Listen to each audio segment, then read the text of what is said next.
ఓం నమ శివాయ నమ. జాయ్ కొండదేవత సమ్మక్కాయ నమ. సారలమ్మాయ నమ. శ్రీ వనదుర్గాయ నమ. ఓం శ్రీ మాత్రే నమ. స్వామియే శరణమయ్యప్ప. ప్రజలందరికీ నమస్కారము. డిసెంబర్ నెల 2025 సింహరాశి. ఈ రాశిలో ఉండవలసిన వాళ్ళకి ఆర్థిక ఇబ్బందులు, కుటుంబ సమస్యలు, నెల ఒకసారిగా మనశ్శాంతి లేకోకుండా 10 నిమిషాలు బాగుంటే 10 నిమిషాలలో ఇంకో విధంగా వెళ్ళిపోతుంటారు. మైండు త్రికార శుద్ధి.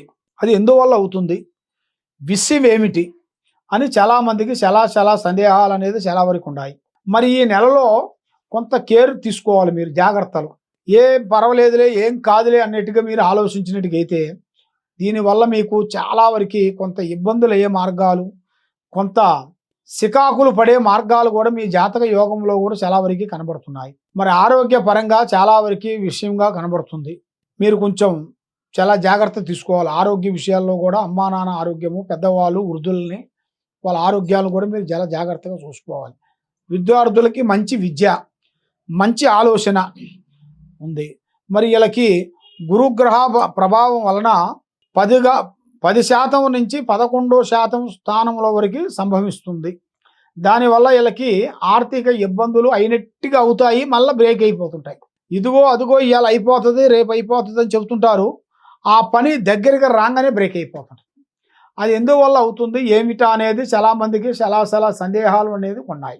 మరి మీ జాతక యోగాన్ని పెట్టి చూసుకుంటే మీకు కుటుంబంలో మీ ఇంటి మీద, నీ మీద, మీ పిల్లల మీద ప్రజా ఘోష ఎక్కువగా కనబడుతుంది.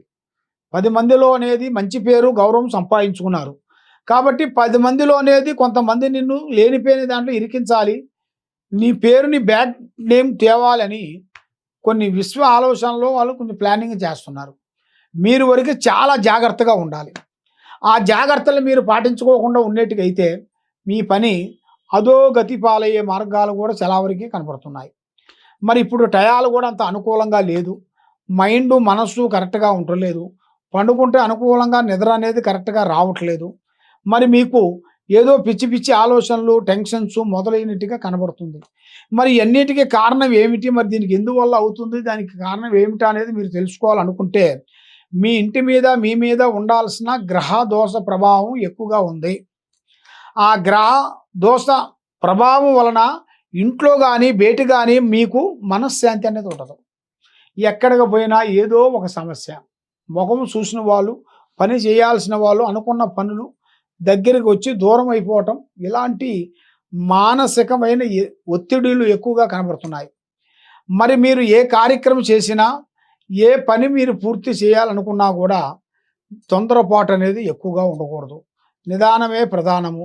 మరి మీరు పూజించే భగవంతుడు అనుగ్రహంతో మీరు ఏ దేవుణ్ణి పూజించినా కూడా ఆ భగవంతుడు కటాక్షం అనేది మీకు లేకోకుండా అయిపోతుంది. అది ఎందువల్ల, మరి మీరు చేసిన తప్పు ఏమిటి, మరి మీకు జరగాల్సిన విషయం ఏమిటా అనేది మీరు చాలా వరకు సతమతం అయిపోయి మైండ్ మనసు త్రికార శుద్ధి కరెక్ట్గా ఉండకోకుండా అయిపోతుంది. కాబట్టి మీ మీద ఉండాల్సిన ఈ చెడు దోషం వలన మీరు ఆరోగ్యాన్ని అనేది కొంచెం బ్రేక్ అయిపోతుంటుంది. ఎంత తిన్నా కూడా ఒంటికి పట్టదు. బుర్ర ఒకదుకుని ఉంటే మనసు ఒకదుకునిగా ఉంటుంది. లక్ష్మమ్మోరు అనేది పెద్దగా నిలబడదు. మరి మీ మీద ఉండాల్సిన చెడు గ్రహ దోష నివారణలు అనేది 3 కనబడుతున్నాయి.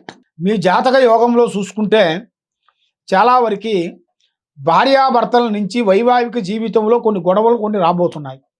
బంధుమిత్రులతో కూడా కొన్ని లేనిపోయిన చికాకులు, లేనిపోయిన నిందలు, మరి దగ్గరికి వచ్చిన కార్యక్రమాలు దూరం కావటం, దగ్గరికి వచ్చిన పెద్ద ఉద్యోగాలు కానీ పనులు కానీ దూరం కావటం, ఎవరు నమ్మినా కూడా వాళ్ళు మనకి మోసం చేయటం, సాయం చేస్తానని చెప్పటం, మన సహాయకారమే వాళ్ళు పొంది అభివృద్ధిగా వస్తుంటారు. మరి ఏమిటి, దీనికి కారణం ఏమిటి అని మీ మైండ్లో, మీ ఆలోచనలో చాలా వరకు ఉంది. కాబట్టి మీరు చేయాల్సిన పూజా బలం ఏమిటంటే మెయిన్గా శ్రీ లక్ష్మీదేవి అమ్మవారిని మీరు పూజా బలం చేసుకోండి. దాంతోపాటు శ్రీ గాయత్రి మాత, ఈ అమ్మవారిని గాయత్రి మాతని, దుర్గాదేవి మాతని, ఈ 2 దేవుల్ని వీళ్ళు మనస్ఫూర్తిగా వీళ్ళు పూజించి మనస్ఫూర్తిగా ప్రార్థన చేసినట్టుగైతే తప్పకుండా ఆ భగవంతుడు కృపా కటాక్షం అనేది ఉంటుంది. మెయిన్ బుర్ర బాగుంటుంది, మనసు బాగుంటుంది, లక్ష్మి నిలబడుతుంది, చేసే కార్యక్రమాలన్నీ అభివృద్ధిగా వచ్చే మార్గాలు ఉన్నాయి. కాబట్టి మీరు ఎక్కడెక్కడో పోయి జ్యోతిష్యం చెప్పించుకొని నిరాశ చెంది ఉన్నారు కాబట్టి తప్పకుండా ఈ కింద ఉండాల్సిన నెంబర్‌కి ఒకసారి మాకు సంప్రదించినట్టుగైతే మీ పేరుని బట్టి, సమయాన్ని బట్టి, జాతకాన్ని బట్టి ఏమి నడుస్తుంది, ఏమి నడవబోతుంది అనేది కూడా చూసి జాతక చక్రం వేసి చూసి చెప్పగలుగుతాం.